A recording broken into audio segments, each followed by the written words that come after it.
नमस्कार, मैं हूं आपके साथ मेनका चौधरी और आज बात होगी सीएजी रिपोर्ट यानी कि कैग रिपोर्ट की, जिसने दिल्ली में सियासी पारा हाई कर दिया है। कैग रिपोर्ट में कई अहम खुलासे किए गए हैं। कई ऐसी बातें हैं जो कि पूर्व की आम आदमी पार्टी की सरकार के लिए बहुत ज्यादा परेशानी का सबब बन सकती हैं। खासकर पूर्व मुख्यमंत्री अरविंद केजरीवाल की मुश्किलें बढ़ सकती है। 3 महत्वपूर्ण बातें जो इस वक्त मैं रखने वाली हूं। पहला, शीश महल का जिक्र है।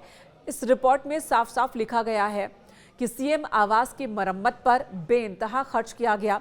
साल 2020 में 7 करोड़ 61 लाख रुपए मंजूर किए गए थे सीएम आवास के नवीनीकरण के लिए यानी कि मरम्मत के लिए, लेकिन साल 2022 तक काम चला और इस बीच जो लागत वो बढ़ गई। और कितनी बढ़ी? 1-2 करोड़ रुपए नहीं बल्कि 33 करोड़ 66 लाख रुपए खर्च किए गए।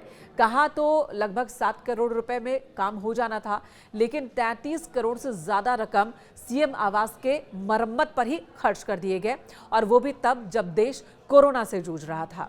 दूसरी बड़ी बात जो कि पूर्व मुख्यमंत्री अरविंद केजरीवाल के लिए बहुत ज्यादा परेशानी खड़ी कर सकती है, वो है शराब नीति से जुड़ी हुई। कैग रिपोर्ट में भी ये साफ साफ लिखा गया है कि शराब नीति की वजह से सरकार को 2000 करोड़ रुपए से ज्यादा का नुकसान हुआ। कैग के रिपोर्ट में ये बात साफ साफ लिखी गई है कि जो आबकारी नीति अपनाई गई उसमें बहुत सारी गड़बड़ियां थी। जो प्रक्रिया अपनाई गई वो पारदर्शी तरीके से नहीं अपनाई गई। लाइसेंस बांटने में भी मनमानी की गई है। एलजी ने जो रोक लगाई थी उन रोक को भी नहीं माना गया आम आदमी पार्टी की सरकार की ओर से, और मन माफिक फैसले लिए गए हैं। नियमों की धज्जियां उड़ा दी गई है और कोविड के नाम पर उन कंपनियों की लाइसेंस फीस माफ कर दी गई जो कि आम आदमी पार्टी से करीबी थी। 144 करोड़ रुपए लाइसेंस फीस के माफ कर दिए गए और इससे भी सरकारी राजस्व को नुकसान पहुंचा।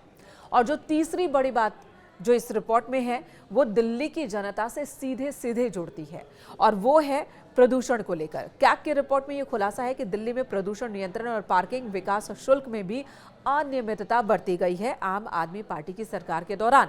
यानी कि अरविंद केजरीवाल जब मुख्यमंत्री थे तब ऐसे फैसले लिए गए जिसकी वजह से पर्यावरण को लेकर जो काम किए जाने थे वो काम नहीं हो पाए हैं। वहीं पार्किंग विकास शुल्क में भी गड़बड़ी की बात लिखी गई है।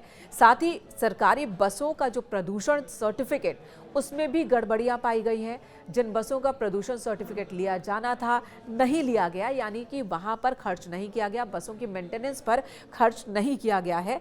पीयूसीसी यानी कि प्रदूषण जांच प्रमाण पत्र निर्धारित वक्त पर लिए ही नहीं गए।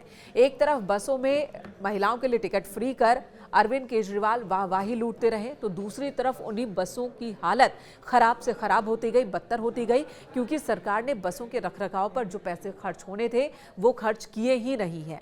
तो कई ऐसी और बातें हैं इस कैग रिपोर्ट में जो कि पूर्व की आम आदमी पार्टी की सरकार के लिए परेशानी वाली है।